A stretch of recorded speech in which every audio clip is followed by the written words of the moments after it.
পরিত্যক্ত বাচ্চা বানরের গল্প যা মাত্র কয়েক মাসেই সারা বিশ্বকে কাঁদিয়েছে। নাম তার পাঞ্চ। একটি জাপানি মাকাক তার মায়ের স্নেহের অভাবে কষ্ট ভোগ করছিল, কিন্তু এক নরম ওরাং-ওটান খেলনা তাকে অপ্রত্যাশিত সান্ত্বনা দিয়েছিল। মুহূর্তের মধ্যে ভাইরাল হওয়া এই ভিডিও কোটি মানুষের হৃদয় ছুঁয়ে গিয়েছিল। এবার দেখা যাচ্ছে পাঞ্চ ধীরে ধীরে নিজের প্রজাতির বন্ধুদের সঙ্গে বন্ধন গড়ে তুলেছে এবং এক সময়ের পরিত্যক্ত বাচ্চা বানরটি এখন খুঁজে পাচ্ছে আসল পরিবারের উষ্ণতা।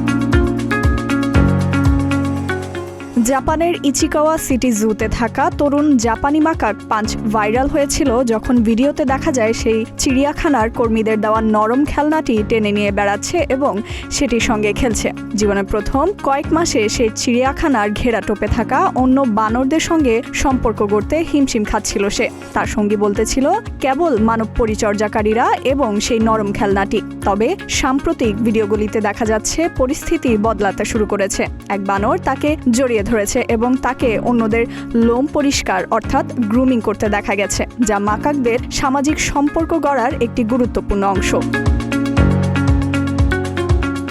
যুক্তরাজ্যের ট্রেনথাম মাঙ্কি ফরেস্টের পরিচালক ম্যাট লোভাট বলেন, ওকে গ্রুমিং শুরু করতে দেখা সত্যিই দারুণ ব্যাপার, কারণ এটাই হলো সেই প্রধান উপায় যার মাধ্যমে এই প্রাইমেটরা তাদের দলের অন্য বানরদের সঙ্গে বন্ধুত্ব গড়ে তুলতে পারে।